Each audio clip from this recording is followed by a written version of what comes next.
Kitchen গার্ডেনের পিছনে আমার যে পুকুর আছে সেই পুকুরে আজকে জাল দিলাম, মশারির জাল, যাতে করে ওই ধানি পোনাগুলোকে বেছে অন্য পুকুরে ফেলা যায়। ডিম ফেলা হয়েছিল, সেই ডিম ফুটে বাচ্চা হয়েছে, বাচ্চা হয়ে ধানি পোনার সৃষ্টি হয়েছে। এইবার সেই ধানি পোনাতে এগুলো একই পুকুরে রাখলে তো চাপ হয়ে যাবে মাছের, সেই জন্যে কিছুটা মাছ তুলে অন্য পুকুরে ফেলার ব্যবস্থা করা হয়েছে। এটা মশারির জাল ছাড়া ধরা যাবে না, সেই জন্য মশারির জাল দিয়ে আজ সকালে ধরা হয়েছে। দেখছেন বন্ধুরা, এইভাবে ধানি পোনাগুলোকে ধরে অন্য পুকুরে দেয়া হয়। আমি এই পুকুরটিতে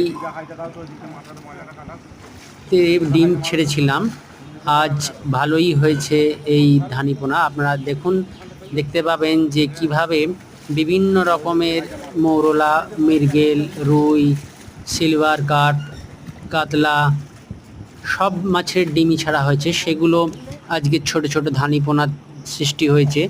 এই ধানি পোনা থেকে পরবর্তীকালে চারা পোনা এবং তারপরে বড় কাটা পোনা আর তৈরি হবে। এইভাবেই মাছের ডিম তৈরি করে বাজারে বিক্রি করা হয়, যাতে করে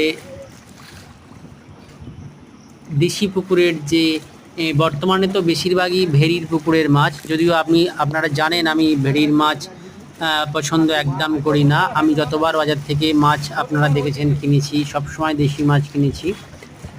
বন্ধুরা, আপনারা ভেরির মাছ খান না দেশি মাছ পান, একটু আমাকে কমেন্ট করে জানাবেন। আর আমার এই ভিডিওটা ভালো লাগলে অবশ্যই চ্যানেলটিকে সাবস্ক্রাইব করবেন এবং অবশ্যই আপনারা আরও বেশি করে শেয়ার করবেন।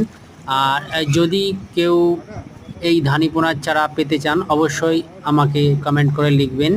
আমি তার সঙ্গে যোগাযোগ করে অবশ্যই ধানি পোনা তার নিজস্ব পুকুরে ছাড়ার ব্যবস্থা করিয়ে দেবো।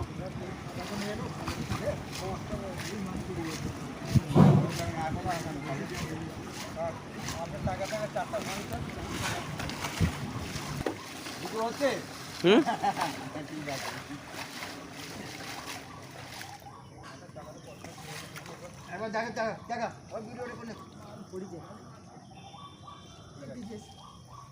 আবুল দেখ হ্যাঁ হাই মার